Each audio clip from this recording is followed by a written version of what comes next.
Good evening, everybody, and welcome back to the Tom Broadbent Lounge. I hope you've had a lovely stress-free summer, a football-free summer. Unfortunately, it's all over. Swindon Town are back, and so are we. This season at the Tom Broadbent Lounge, you may hear some voices that you might recognise, maybe some ones that you don't, but don't worry, there will most certainly be the same level of enthusiasm and exclusive interviews with Swindon Town royalty, both past and present. Also, keep an eye out for plenty more exciting competitions and opportunities throughout the season. Anyway, back to the football. The men and women are both back in for pre-season. Their pre-season games are coming thick and fast. Last night, the Swindon Town men's team got all their pre-season schedule off to a winning start with a 2-0 win away at neighbours Swindon Supermarine. Now that gives us something to get our teeth into, doesn't it?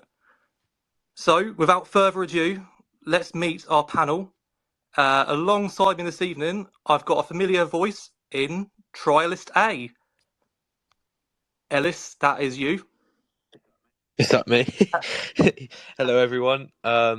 Buzzing for pre-season, buzzing for the season ahead, and buzzing for this show tonight. Mate, it's been a while, isn't it? I got a bit nervous doing the intro there. Yeah, I haven't done the intro in about I know. 6 months. I started to get a bit shaky. Well, I think you've done all right. Cheers, mate. Cheers, mate. Also with us tonight, we've got Trialist B, and he's got another familiar voice, and he's a bit northern and a bit Wiltshire. Evening. There he is. How are you? Yeah, not bad, mate. Yourself? Good summer? Yeah, it's all good. Been a summer, a lot going on, but ready for the football. Happy days, mate. And to complete our panel this evening, it's a not so familiar voice, but he's certainly a familiar figure. Ladies and gentlemen, our latest addition to our brilliant panel, Mr. Rockin Robin. Hi guys, great to be back. Really looking forward to it. Happy days. Now, we will be referring to Mr. Robin tonight as Malcolm. Don't worry, children, that is not his real name. That's just an easy way around saying Rockin Robin. It's a bit of a mouthful. So, I mean, Malcolm, we'll start with you, mate. Like, obviously, you were the person on the ground last night at the footy. Myself, Ellis and Chris weren't at the game. Obviously, 2-0 win, first pre-season game. We'll start off quickly with the starting lineup for the first half. So, Michael Flynn started his Swindon Town tenure with a starting 11 of Mahoney in goal, Hutton, Trialist A, which we believe to be an ex-Forest Green defender, Captain Fraser Blake-Tracy, George McEachran, Tyree Shade, Rashawn Hepburn-Murphy, Jake Kane, Jackson Brown, Marcel Laviniere, and Tommy Adeloy. Now, Malcolm, what were your thoughts on the game yesterday? What were your thoughts on the first half in particular? How did it all go down? Yeah, it was. I mean, it is the first game of the first game of pre-season, so it's not going to be kind of, they're kind of all just getting up and running. But I thought there were some good signs. Mahoney, as the goalkeeper, looked very strong. He was out of his goal all the time, which is, normally you get a bit nervous, but he seemed to be kind of that sweeper keeper role. Yeah. Made some really good clearances and, anticipated quite a lot of the through balls that Supermarine put through. So that was positive. I think a big thing I've heard about Mahoney, just from an outside view, a lot of people are commenting about his sort of assertive nature at the back. He was very loud, apparently. Maybe something that last season's Sol Bryn sort of maybe grew his way into becoming a dominant voice at the back. I think from what I've heard, it sounds like he was, loud and proud right from the start. Yeah, definitely. You could definitely hear him right from the start, and he was, dominated his area, and did some really good stuff. And I don't think he was tested really from to making some, any saves or anything like that. But looked solid from, getting the ball and kind of putting confidence in the back four. So if he's behind them, I think that'll give him a little bit of confidence going forward. Absolutely, yeah. I mean, it's what we need, isn't it? You think the at the moment, obviously, we may have signings in these areas coming through in the coming weeks, coming days. But it's, other than sort of Fraser Blake-Tracy, it's a fairly young, inexperienced, potentially quiet back line that we have. So I think having that goalkeeper that really is going to be, playing chess from behind them, telling them where to go, playing the game sort of in his own mind, it kind of is really what we need, isn't it? Yeah, definitely. Yeah, it was good to see. So yeah, really pleasing. Wonderful. So obviously, rest of the side, you've got the back line. I saw Fraser Blake-Tracy was captain last night. I mean, he has got captain material sort of written all over him, I think, doesn't he? If we didn't have a certain Charlie Austin, I think he'd be the number one choice. Yeah, he looked really up for it. He looked really kind of keen. Made some good tackles. He looked pretty solid yesterday, and kind of raring to go, and maybe putting himself forward for that captain role. Maybe So absolutely, you never know. 100%, you can see it. I think in terms of on the pitch, off the pitch, to me, he is everything. I said this last season as well on the shows about the sort of Player of the Season awards.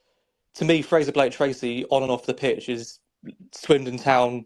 It's what Swindon Town footballers should be. I think just as a role model, as a professional. I don't want to turn this into a Fraser Blake-Tracy gush fest, but I mean, I absolutely love the bloke. Yeah, no, he's very good. Yeah, very good player, and I'm glad that he signed. And I think if he can be here for a few years and be that kind of backbone in the team, then it's all going to be good going forward. Absolutely. So obviously going into the rest of the side again last night, first half, was there anyone in that first half 11 that really stood out to you, Disman, that was a little bit different? I heard obviously Jake Kane got the opening goal. Apparently quite a good goal. Do you want to talk us through the rest of the first half and obviously the goal as well? Yeah, I mean, Kane looked lively. I think that they did have some kind of the passing was. It kind of seemed to be kind of a bit more urgency. There was lots of kind of diagonal balls, so not long balls. I wouldn't say he's gone long, because I think that's where Flynn gets his name, where he's going to be a long ball manager. But I think there were some long passes, kind of diagonals, and trying to get into the corners and getting the crosses in early, which looked good. So some good kind of interplay. I mean, it is hard to say so early in the season, but I think there's signs there that it's that they're bonding together and things are working out well. So yeah, it was. I think it's one of those, isn't it? It's literally. I mean, Michael Flynn just discussed it after the match with his interview with BBC Wiltshire that the game probably came a little bit too early just for his own pre-season schedule. Obviously, I think the boys were in a little bit later than the rest of the sides in the division, so they'd maybe had 4 or 5 training sessions before the match. But obviously, it being an annual game with Supermarine and supporting lower league clubs in the community, you have to go for it really. So I'd be fairly surprised if you're seeing too much in the way of what a Michael Flynn Swindon Town side looks like, come August, September, October. But as I say, there are tasters, I guess, and I think that one of the main tasters that you could see from the first half, looking from afar, was, as I say, I touched him earlier, Jake Kane, maybe his position playing a little bit more forward.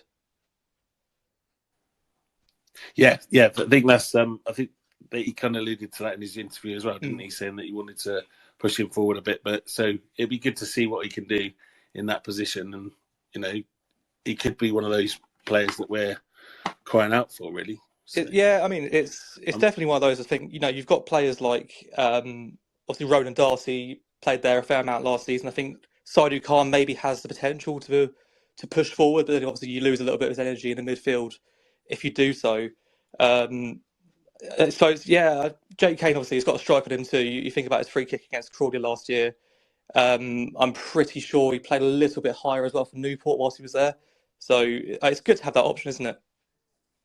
Yeah, definitely. It's always good to kind of see, him trying out different things with players that we wouldn't have seen last season, and kind of seeing those different things. So it's all exciting stuff, and I really enjoyed it yesterday. It's always going to be kind of that different to the first game of the season because they're all getting started. But it's good to be back and seeing them there, and they did look sharp and kind of gelling together a little bit. So it was good to see. I mean, I've just got a DM here from My Sound Trauma getting involved. Thanks to the DMs. New keeper could certainly have had an assist in him. A couple of massive clearances.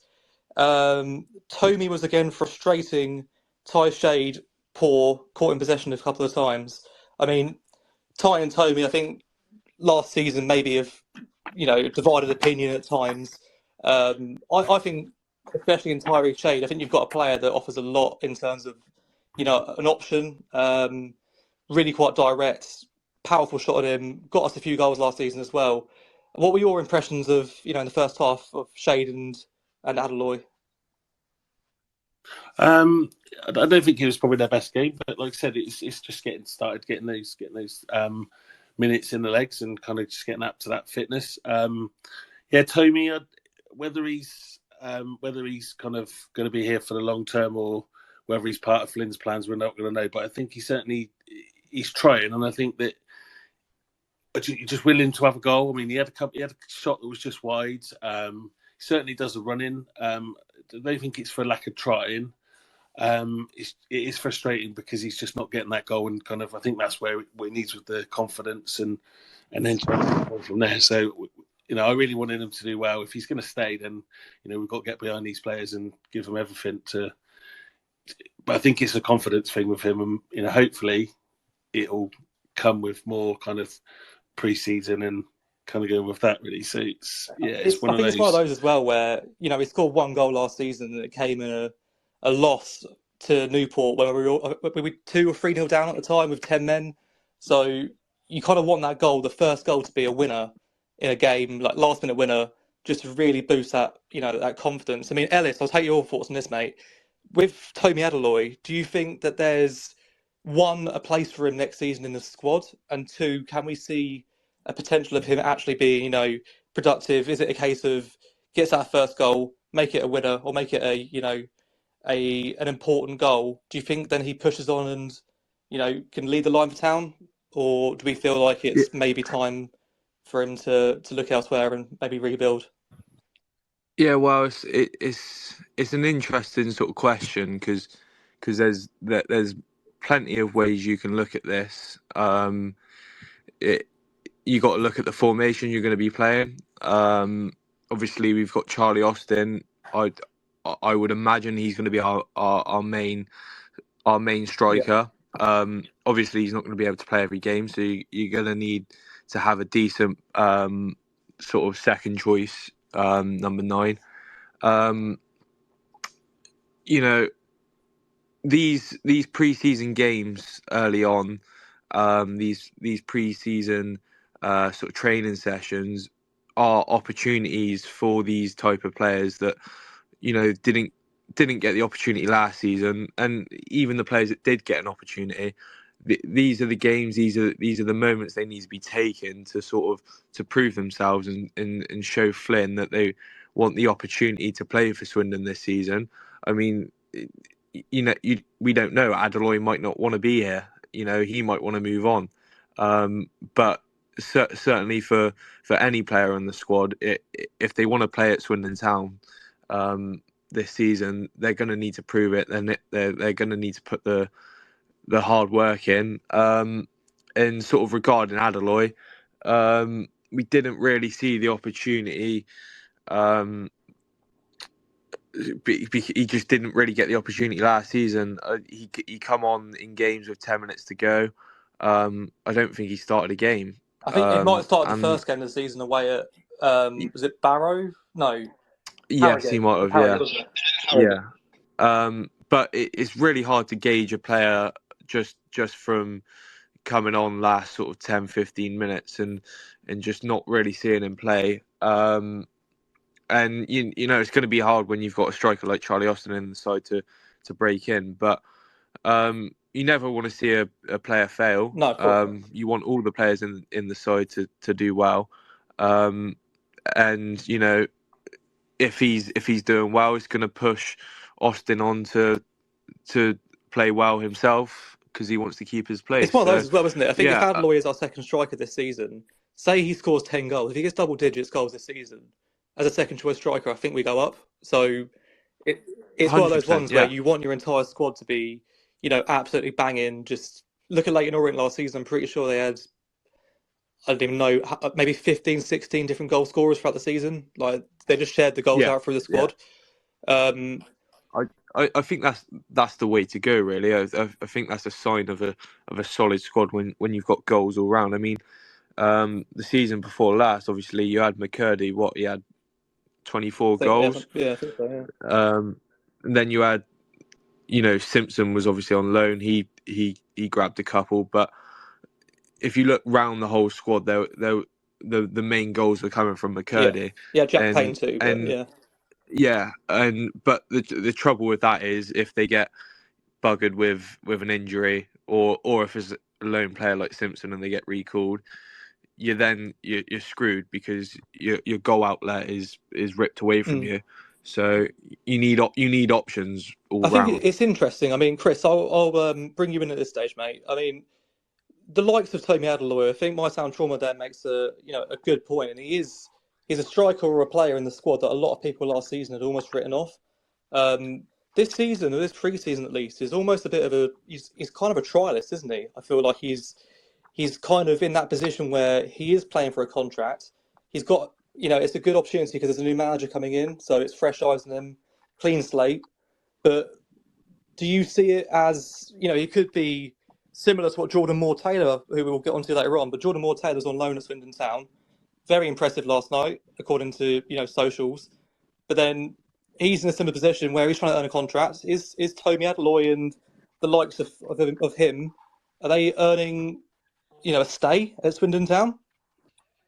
I think it's what it is more than anything for him is it's just a fresh start, which is exactly what he needs. And I wouldn't mind at some point during pre-season, whether it's for a half, even against Melksham or is it Corsham after that, to play him and Austin together just to see how they look.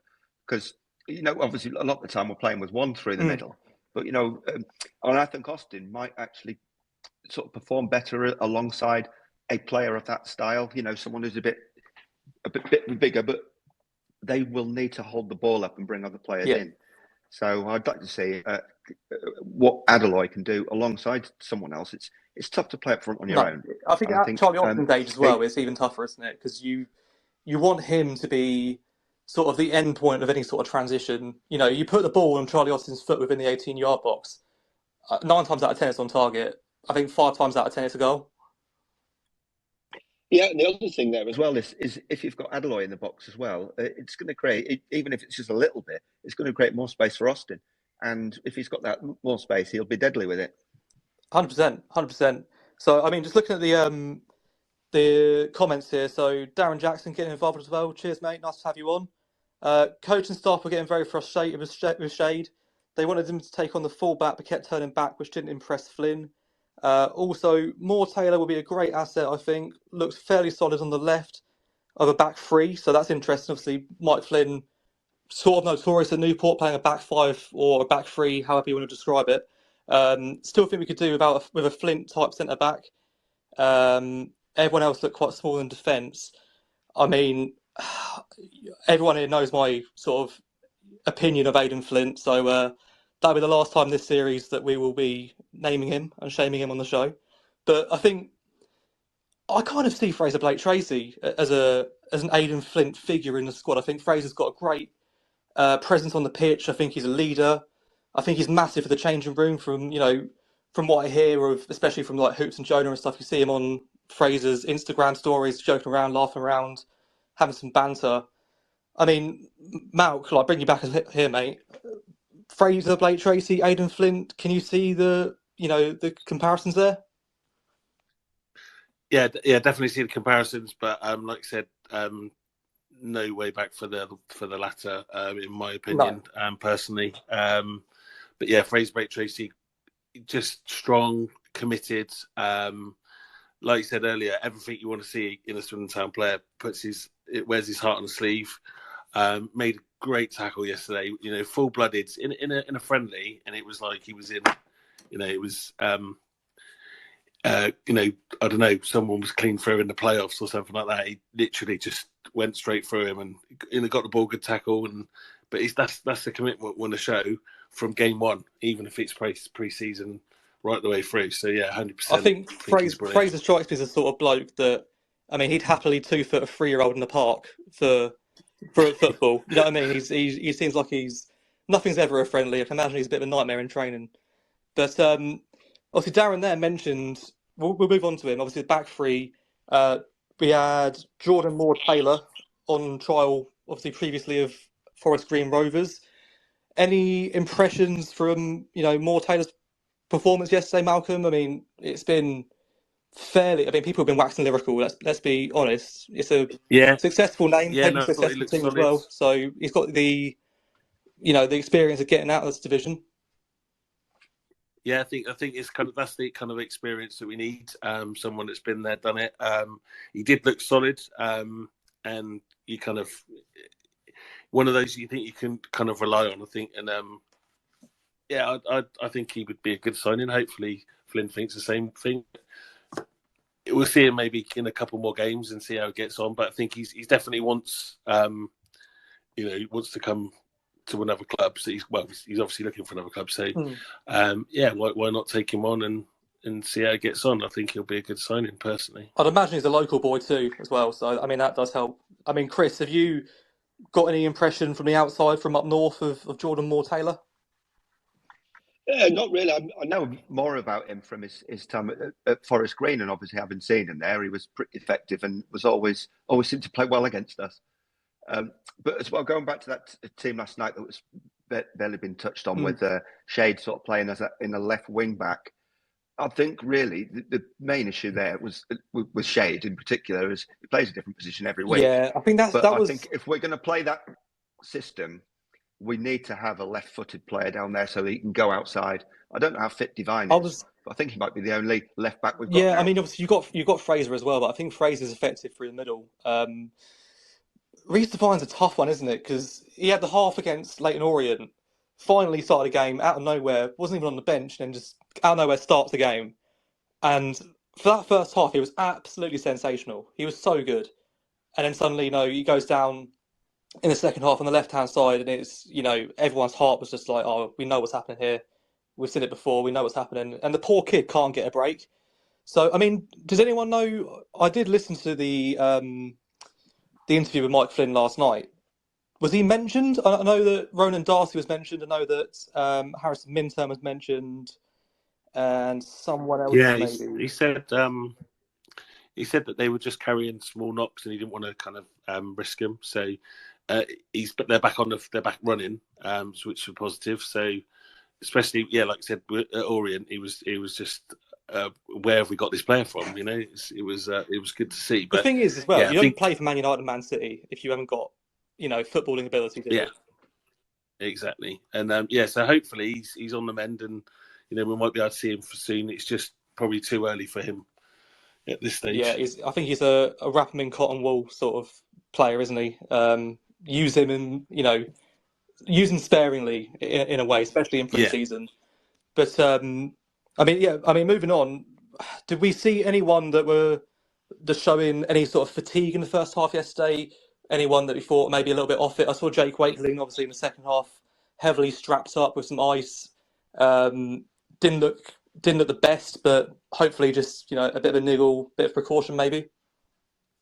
I think it's just a case where they've been running all week, isn't it? Yeah. So it's kind of like it's going to be a natural thing to. I think Flynn said that they were all kind of struggling a little bit, but it is to be expected, I suppose. So we can't read too much into it. I think there was someone else has got their knee strapped up.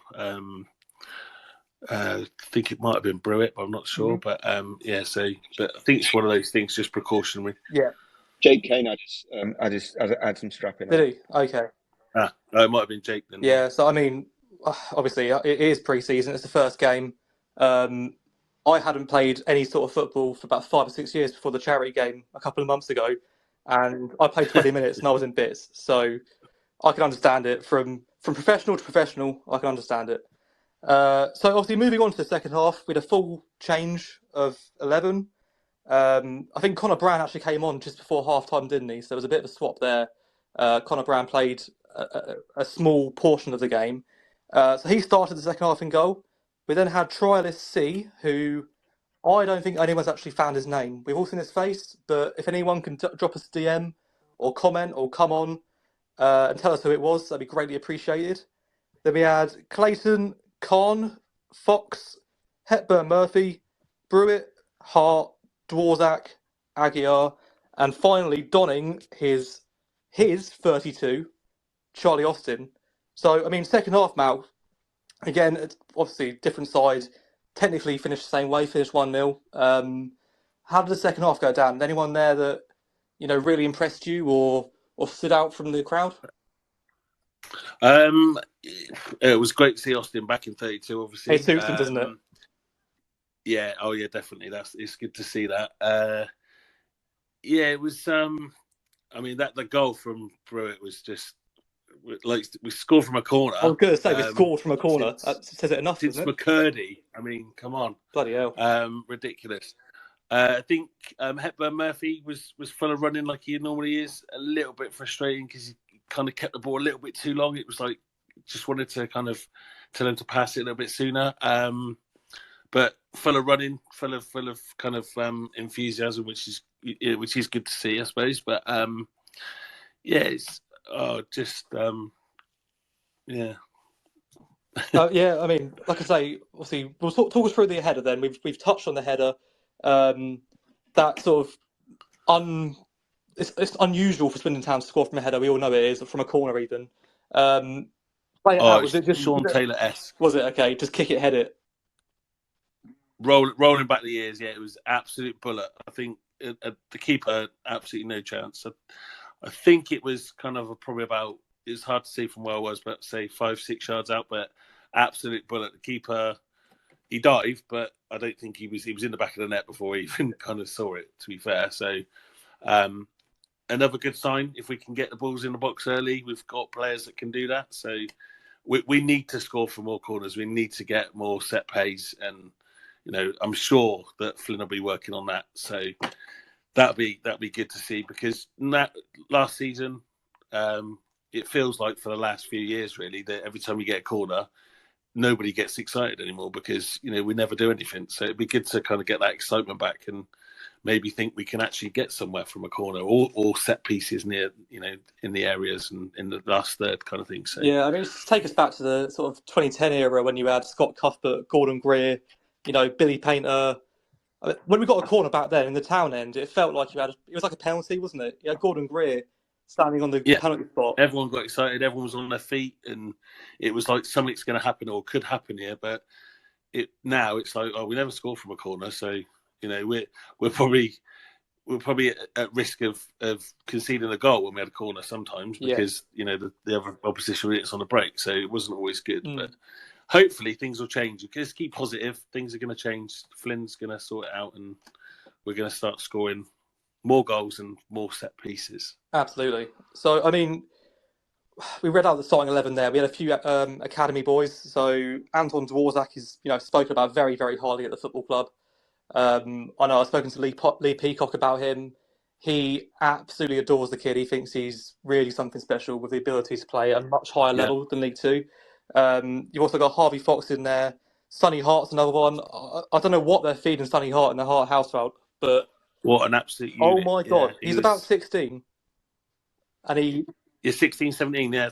I'm not sure. Yeah, I think he might just be 17, but he's absolute unit. And he didn't look out of place either, I think. And, it could all go his way. He could be in the squad maybe. So if they're thinking about sending him out alone, but I think he could do a job, and it's worth kind of seeing him through in these games like pre-season to see how he is. It might be a little bit too early, but who knows? Unless we try. He's one for me that whenever I've seen him, I mean, he came on against Crystal Palace in the Papa John's Trophy last year, and he's obviously the youngest ever Swindon Town first team player.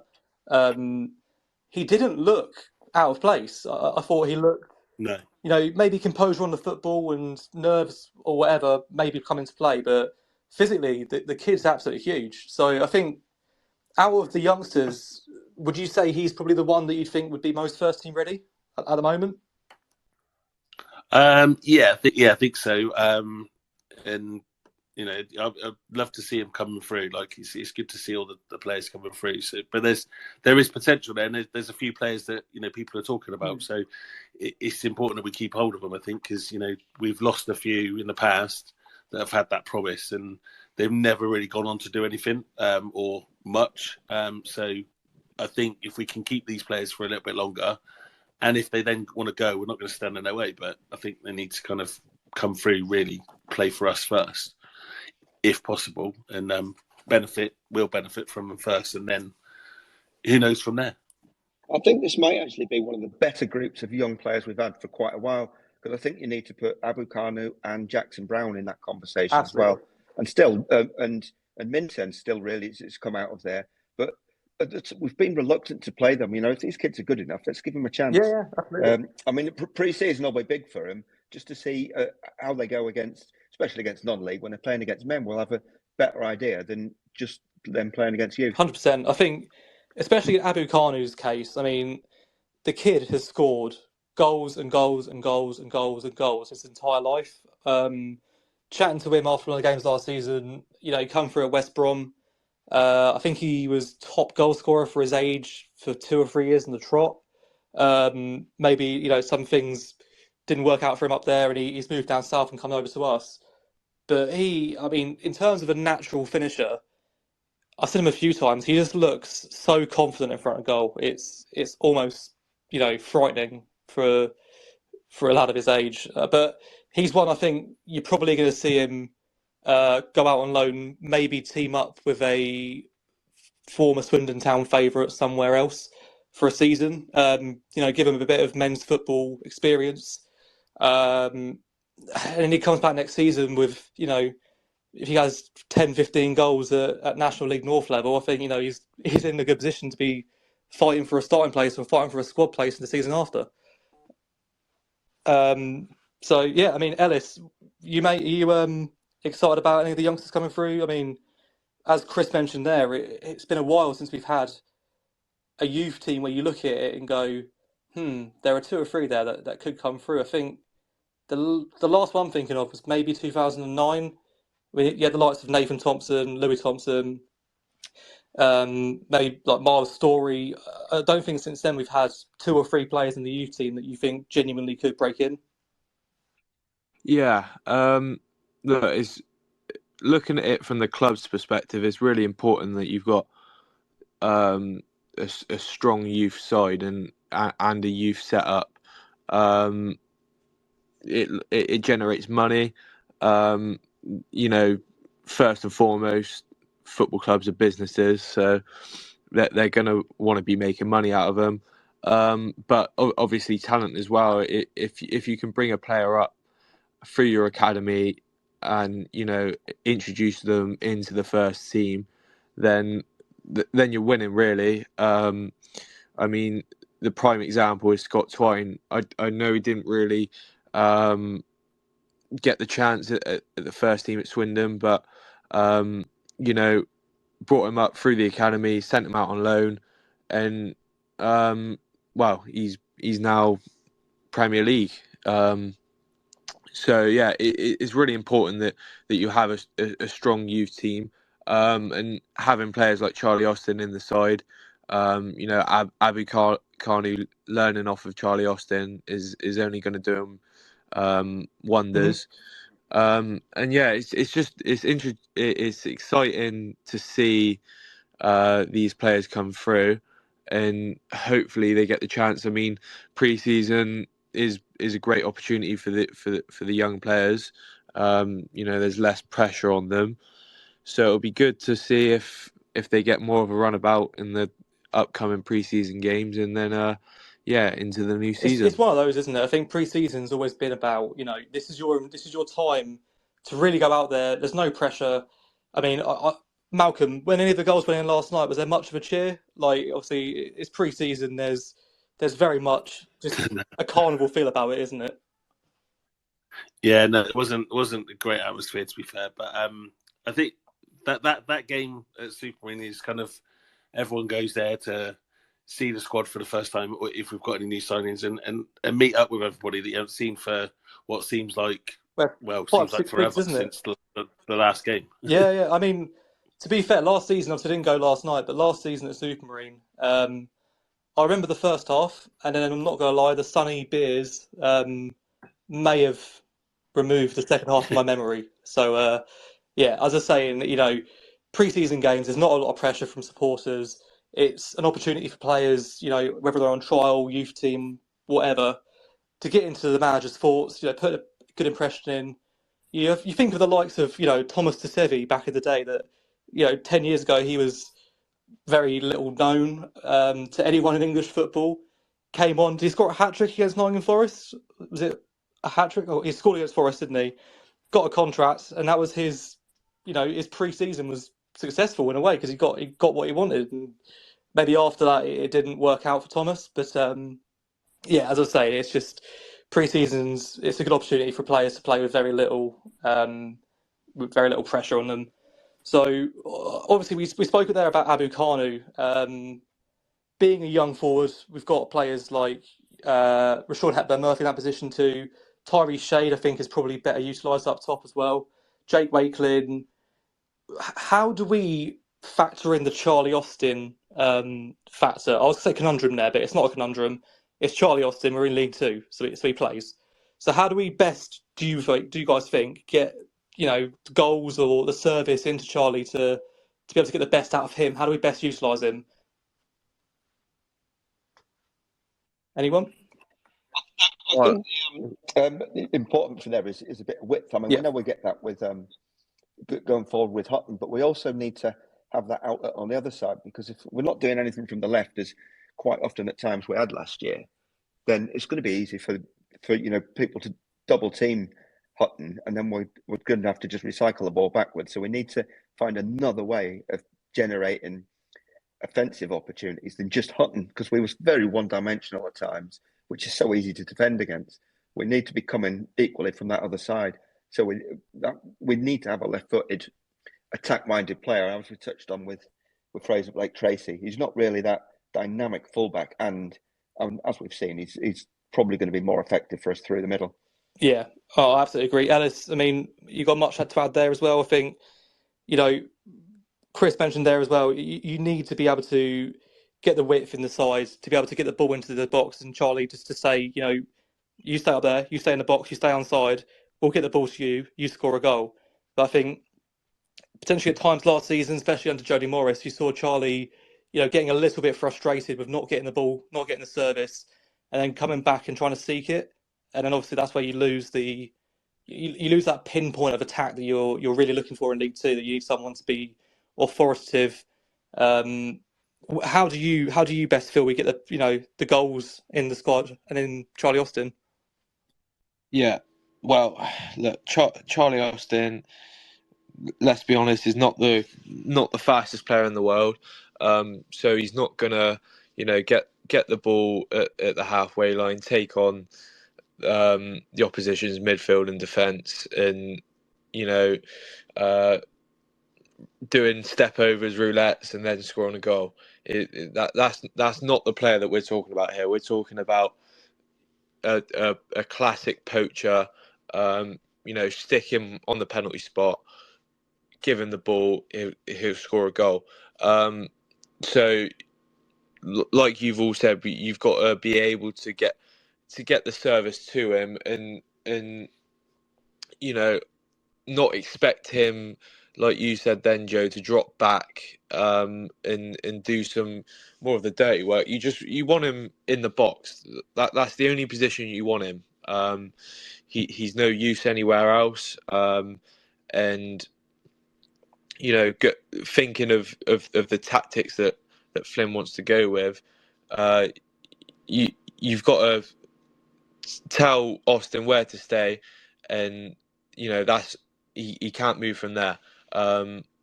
Obviously, you got the pace with Hepburn Murphy. I think that's going to be a really important an important role this season. It's just it goes to what formation are we going to play? Are we going to play a 4-3-3? And what players are going to go where? But again, like I've said, it's pre-season. This is the chance for Flynn to try players in different positions.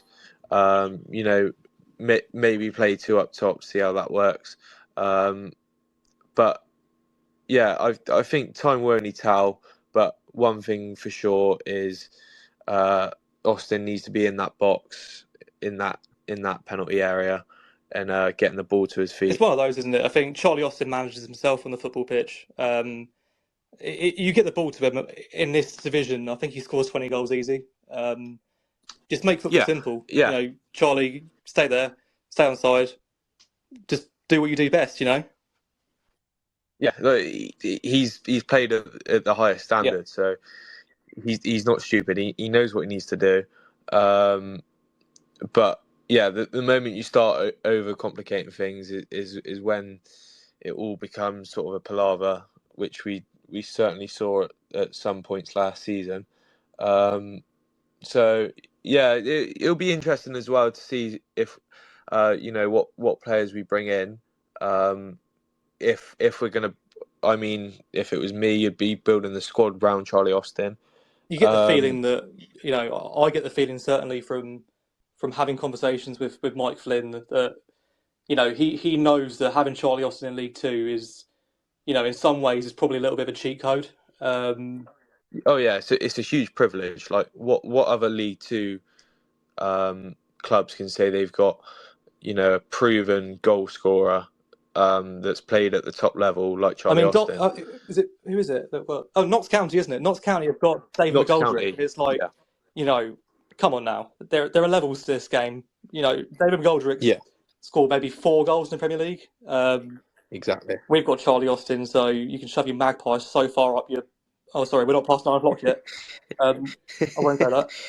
Anyway, another trialist that we had last night, I forgot to mention, was a certain Mr. Lewis Ward. So, Lewis Ward in the playoff season was maybe a bit of a forgotten man for the majority of it. And then suddenly, maybe 6-7 games to go, Jojo Wallacott gets that injury. Lewis Ward comes in, absolutely storms it. And, penalty specialist, bloody hell, the guy can save penalties from a mile off. He kept us in that shootout in the playoff semi-final. If it weren't for him, we would have been out a lot earlier. His distribution is to be questioned at times, but he's a decent keeper, and if you can have him amongst the squad, especially if you've got the younger keepers that we do, you need an experienced.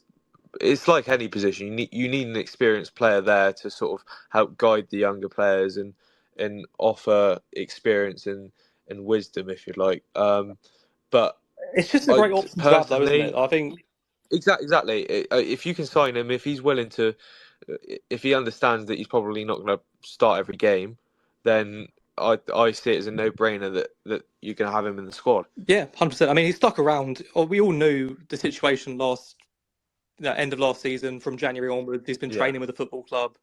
Rumours doing the mill of Sutton maybe not being as cooperative as they said they would be because there was a potential clause or whatever to go back to Swindon. Who knows? It's for the people at the football club to worry about. But he's shown incredible commitment to be able to drive even to earn a contract at Swindon Town. As I say, it's a great option to have. You need to have 2 or 3 goalkeepers in your squad that you have a certain level of trust in. We've all seen with Lewis Ward at times, it looks like he could save the Titanic. Like he just has that ability to come in clutch.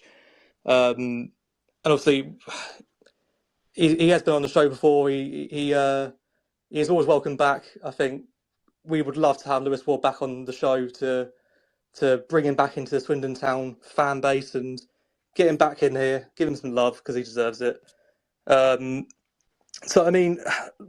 We'll look a bit further ahead of pre-season. Obviously, we'll talk about the pre-season games coming up in future shows. We will have some live commentary on the future games. We're not too sure which ones just yet. I'd imagine the game at the county ground just before the start of the season, we'll be doing the alternative commentary, which will be fun. So obviously looking forward past pre-season, guys, how do we think we look at the minute going into the new season? Malcolm, we'll start with you, mate. Is there anywhere in particular that you look at the squad right now and go, I'm putting my chips in that place. I need to put our, the most expensive player we can get, or our money is going there. Where do you think we are lacking a bit of depth or lacking quality? I think we need probably another centre back or defender to shore it up. Maybe a strong ball winning midfielder just to kind of complement the others. Probably a cliche, really, but maybe it'd be nice to have another striker, wouldn't it? Whether Tomi's going to stay or to go with Wakelin and Russian and Austin. I mean, if money wasn't an object, yeah, you'd have one in every position. Wouldn't you? You'd have like as many players as you could. Going to Chelsea. Yeah, that's it. But that doesn't always work. But yeah, and I think maybe a defender definitely. If we can be strong at the back, then that obviously everything comes from being solid at the back. Because we can score goals if we got Austin on the pitch, and Wakelin, Russian. We've got the attacking force there. If we can get the ball in the box early enough and give them the service, but we need to start from the back. And I think last season we weren't. We were always a bit shaky at the back, so I think we need to shore up that. So that would be my first priority: to shore up the back and then build from there. So, I mean, Chris, what are your thoughts, mate? Like, I tend to lean on the side of we're probably in the strongest position we've been in for a few years in terms of having a squad or a backbone throughout pre-season. We haven't got to go out there and just spend millions on players. We've got a squad of 15, 16 that probably are good enough to be in around the camp. I think, well, the spine of the team is what needs addressing. But if I was to single out probably the one position more than anything else we need, I think we probably need a strong, experienced defensive midfielder. A guy who can run the game and get his foot in. That's what we've really lacked, because Khan's not that player. I think we might get more out of Khan playing him further forward. I just think we need that defensive midfielder, and aside from that, a solid, tall, proper League Two centre half is needed. I mean, you've seen names like Liam Kinsella, obviously linked with Swindon Town over the summer. Vast experience in League Two, playing Wales. He's played for Wales, playing for Walsall. I mean, would he be a name that you'd think, yeah, you can see him slotting into the midfield? In that position, he would certainly be someone in the conversation. He's got the experience. He knows this league. He's not a guy who's going to give you much going forward. But we need that guy to get the ball and give it to someone who can. So he could be, but a guy of that sort of mould is what we need. That's really what we haven't got in our midfield. I know Clayton played in that position in Liverpool's academy, but I'm not so sure he's the type of defensive midfielder we need. I think we need a ball winner in there, and Clayton's more of a sort of would more be like a Louis Reed type that would just spray the ball around. Yeah, no, to be fair, I would, if I was going to pick a position in the squad that I think, I'm putting my cards there, it probably is that number 6. Ellis, what are your thoughts, mate? Are you on Chris and I's side in terms of a number 6, or do you think we need somewhere elsewhere? Yeah, look, I think we've got some strong players in this squad. You got Austin, we spoke about, Hepburn Murphy,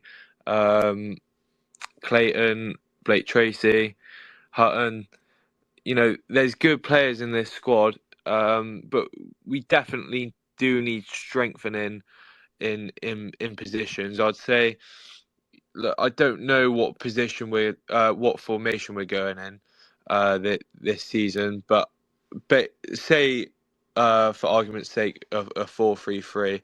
I think we're gonna need some sort of winger or someone in that sort of position, because Wakelin, look, he's not a winger. He's a striker. Same with Hepburn Murphy. I mean, it could work, but from what I've seen so far, something just hasn't clicked. So I'd like to see some players brought in that position. I think we could do with another midfielder as well. I think we're quite weak in the middle. I mean, good players there. You've got Khan, Kane, McEachran, but these are all quite, in terms of physique, quite They're quite small. slight, aren't they? Yeah, you want the perfect example, a player like the General. You want a robust, experienced League Two sort of player that can command the midfield and sort of be a bully in and around that midfield area. But yeah, like I said, I think as a whole, there's a good building block to sort of go off from this squad, and bring. I don't think we've got to spend loads. I think, but we definitely need to bring some players in to strengthen this, and I like Flynn's approach on not rushing in. I know there is plenty of moaning on Twitter and Facebook that we haven't signed players yet, but I'm fairly confident. I'd rather take our time and take a couple more weeks than go spend money on five mediocre players. So yeah. Absolutely, mate. I mean, Ian Rogers commenting here as well. Thanks for the comment, Ian. We need 6 to 7 players minimum. We need a left back, left wing back, a centre back, a CDM, left winger, number 10, and at least 2 centre forwards, because I think Adaloy, Shade, and Devine need moving on. Do the panel think we're in a one in, one out policy? Now, I think, from my point of view, I won't speak on behalf of the other guys, you guys can do that. It's one of those, isn't it, where we have to realise we're in League Two, so we have a very, I would imagine, modest wage budget. Now, the likes of, Reece Devine coming out of Man United's academy, I'm assuming he's probably on a little bit of money in terms of League Two football. I don't know specifics or whatever. I would imagine you probably would, for certain players, need to move them on before you replace them. Chris, I mean, do you think that Town are on a one in, one out at the minute, or do you think we've got some wiggle room?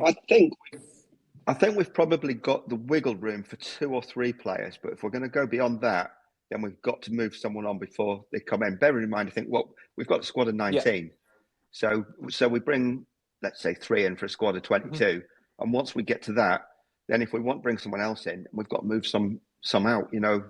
We've got. I think we've got to be on a sensible budget, and we can't just go and throw money around by bringing 5 or 6 people in. That puts us over the top. I don't know what our budget is, but we were pretty close to FFP last year.